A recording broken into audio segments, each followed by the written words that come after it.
everyone, and welcome back to Awesome Riff of the Day, this time number 10. And by welcome back, I seriously mean it, because I haven't done one of these videos in about 6 months, but we're back at it. About a week ago, one of my online students sent me an email a couple of days before our lesson and said that he was working on Zeppelin's The WANTON Song, and that he wanted me to help him out with it during our next online session. I sat there thinking and puzzling after reading the email. The WANTON Song. The WANTON Song? What the hell is the WANTON Song? So I went and I gave it a listen on Spotify, upon which I replied to myself, oh yeah, the WANTON Song. Forgot about that one. Obviously not one of the more high-profile and well-known Zeppelin tracks overall. Hell, not even one of the more high-profile tracks from the album it was released upon, 1975's Physical Graffiti.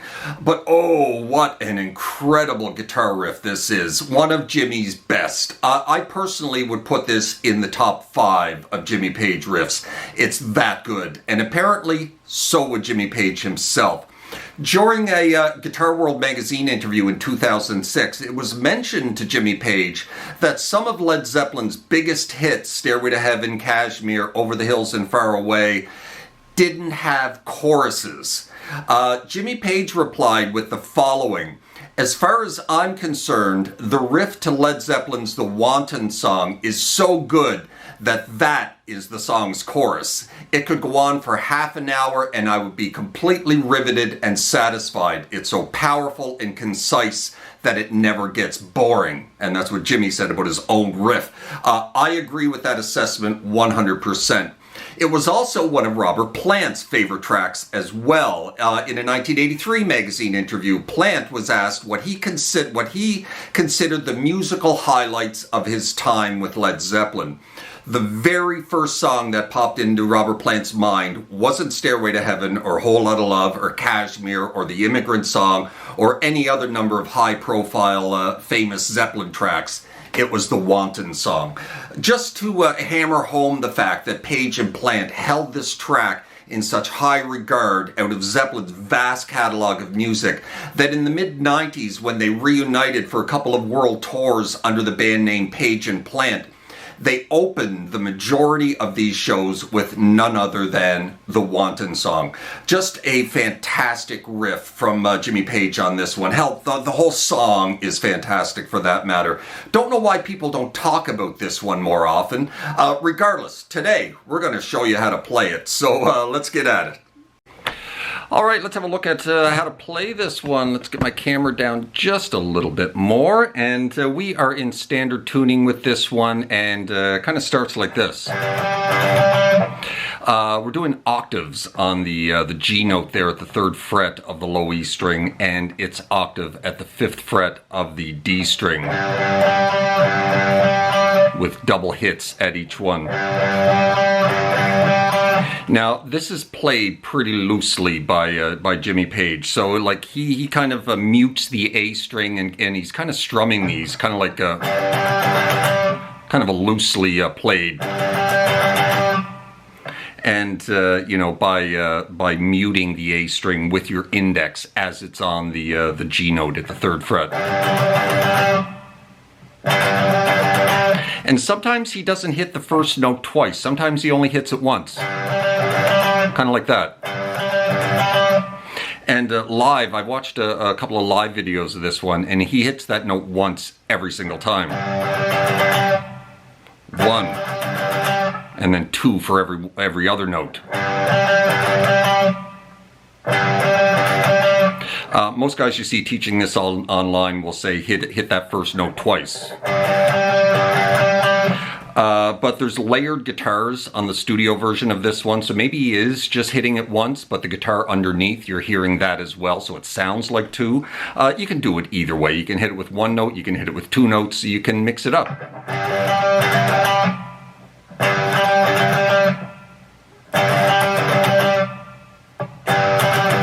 You know, sounds good either way. And then we're into, so you do that, I don't know, 4 or 5 times. And then we're into this little chord. three notes or three strings, A, D, and G string. You've got your middle finger on the 3rd fret of the A, and you've got your index on the 2nd fret of the G string. And you're muting the D string with the tip of your index finger. So you're only hearing the 2 strings, the A and the G. And then you're sliding it up 1 fret. Kind of like that. And then we get back into this. And then we're into this little lick. So we're riding a little chromatic run from 3 to 4 to 5 on the A, kind of static or staccato. And then you're grabbing the 3rd fret of the D string and pulling it off to open. And then very quickly getting up here into a D power chord position. And then hitting the octaves, kind of like reverse octaves, from the 7th fret of the G string up to the 5th fret of the A, and then just chromatically run it down to D flat and then to C, or C sharp, I suppose. And then a little mute, and then a power chord at the A sharp.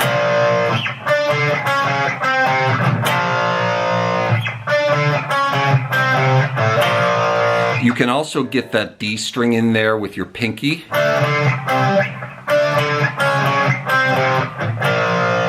Get the little double stops there.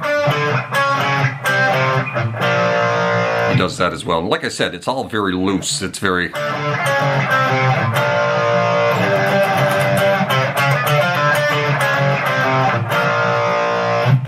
And that pretty much takes care of the main riff. And then we're into a couple of chords that are a bit unorthodox, not chords that you use a whole lot. The first one's not so bad. It's just F minor on the bottom 4 strings. You've got your ring finger on 3 of the D, and then you're barring the 1st fret of the G, the B, and the E. So you're going to strum it once, give it a little pause, and then strum it twice more. And now we're into this B diminished 7th, which is a bit of not a very common chord. So I recommend sticking, you've got your F minor, so instead of lifting all your fingers to find the B diminished 7th, leave those on, and then just drop your middle finger down on the 2nd fret of the A, and drop your pinky down on the 3rd fret of the B, and that is the B diminished. So without even lifting that F minor, just drop those fingers in place. And then you got a little pinky work here. You got to slide up from 3 to 4 on the B string.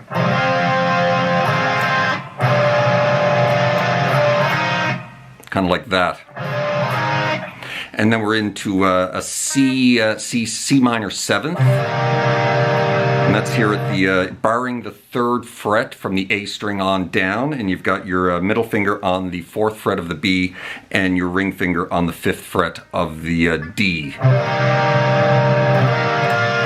And then a little more pinky work here.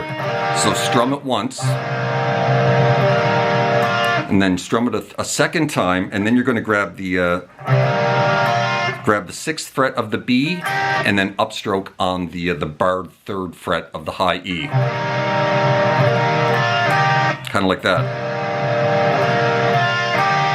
And now we're into C diminished 7th, or C sharp diminished 7th, which is kind of the same chord as the B diminished 7th that we already played. So do the same thing. You're in the C minor 7 right there. So to get in, and then you're going to do that little bit of pinky work.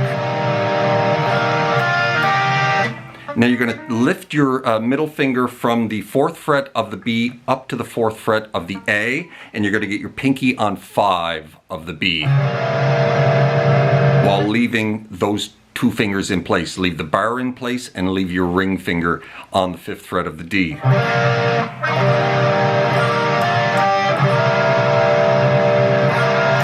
And then your pinky again is going to go from 5 to 6.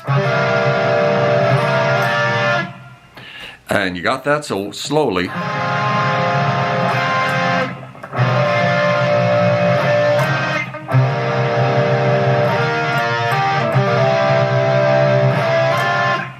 And then we're into this very cool little, very Hendrixy kind of lick.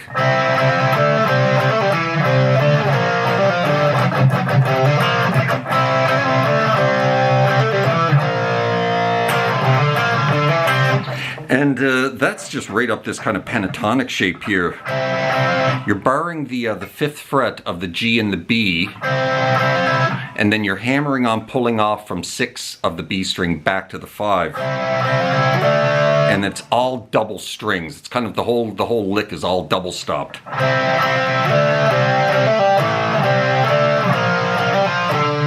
So it's kind of like,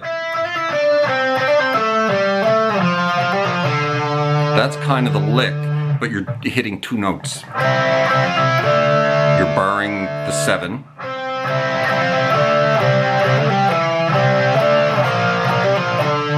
So the only time you hit 1 note is when you get up to the A string.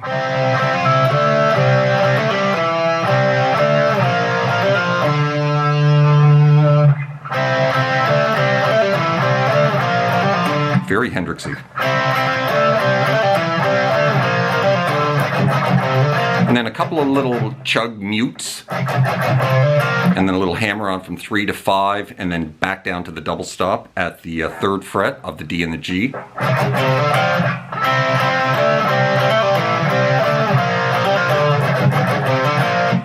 And then we're going to repeat it, but it's slightly different. There's a little pause. There's 1 less hammer on pull off the 2nd time.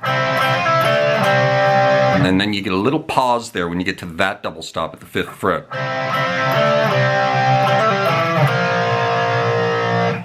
You see the difference? That's the first one. Second one, pause. And then you get down to the double stop at the 3rd fret.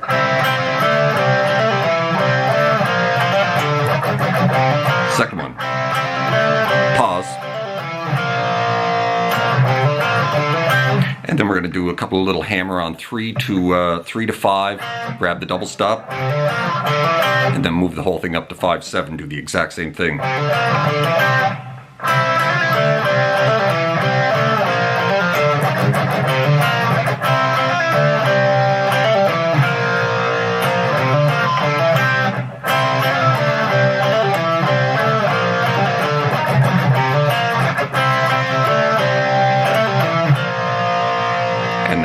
Volume swell as the riff comes back into play. And so you go through the riff again, you go through that bridge section again, and then we're into the solo. And the solo goes something like this.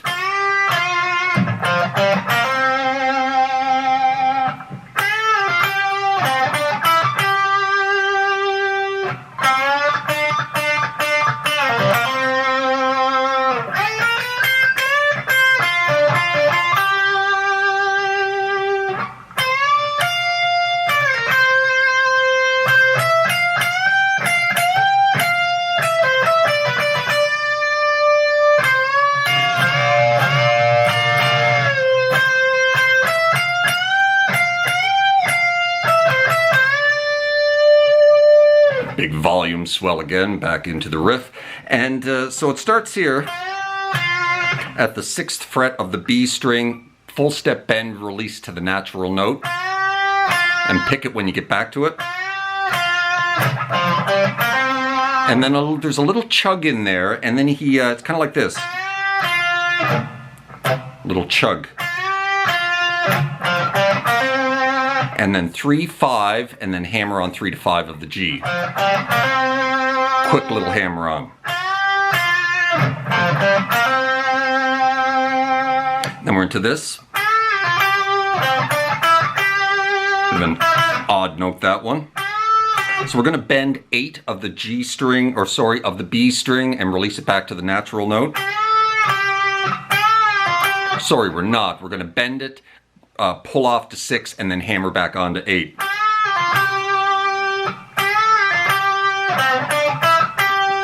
And then pick every one of those notes. 5, 7, 5, 8 of the G and the B respectively.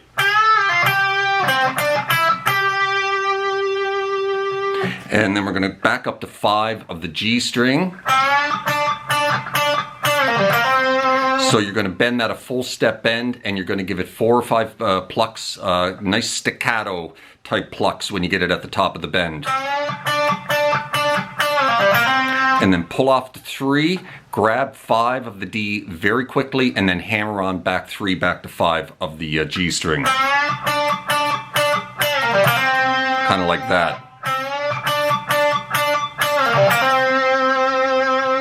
And now we have a very Jimi Hendrix sounding little lick coming up.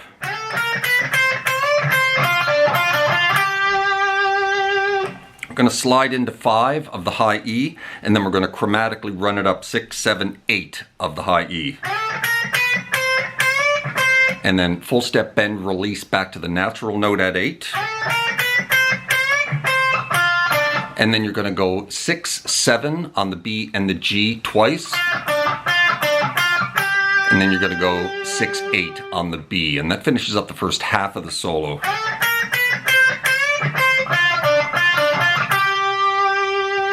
So I'm going to run through the first half of the solo slowly.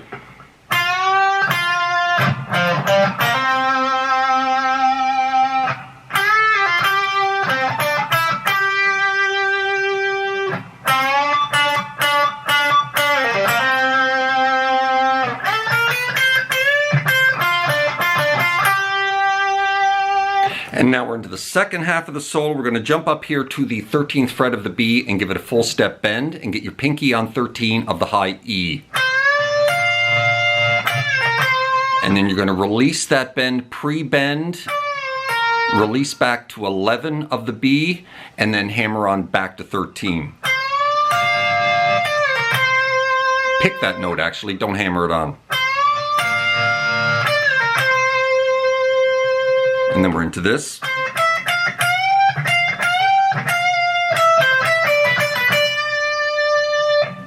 So we're going to go 13 of the B, back down to 12 of the high E, and then 13 of the high E.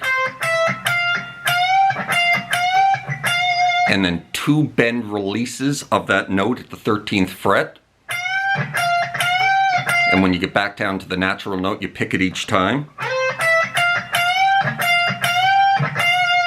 And then we're into this. So we're going to go 12 of the high E up to 13 of the B, back down to 12 of the high E, and then you're just going to bounce back and forth between 10 of the high E, 12 of the B, like 2 or 3 times, or 2.5 times actually, finishing up on 10 of the high E. So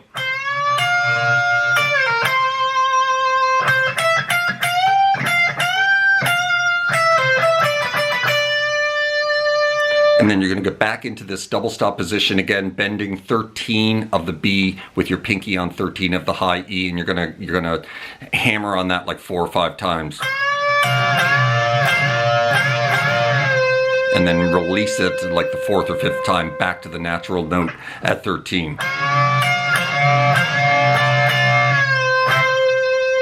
And then finishing up the solo with this.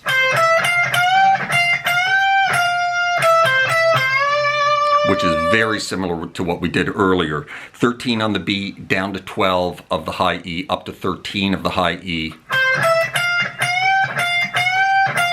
The exact same thing we did earlier. 2 bend releases at 13 of the high E.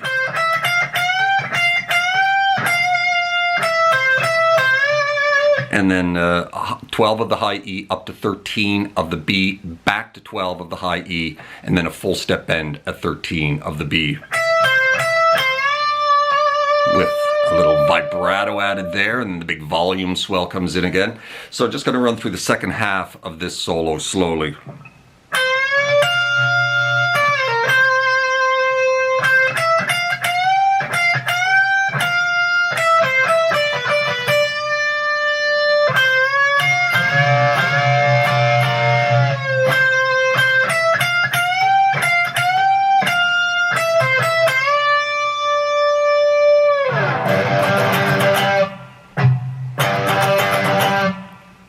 And that is how you play that one. I don't think I missed anything in that. You take what I showed you there and you pretty much got the whole song. The very, very end, when he gets into this. That he repeats that about 6 or 7 times. But he's playing it more like power chords rather than the octaves at the very end of the song. Every other part in the song, it's kind of these reverse octaves. But at the very end, he's playing power chords. Kind of like 3-finger power chords. Just fades out the song on the very last one. And that, my friends, is how you play the Wanton Song by Jimmy Page and Led Zeppelin. I hope that helped you out, and you guys take care of yourselves, and we'll see you next time. Cheers.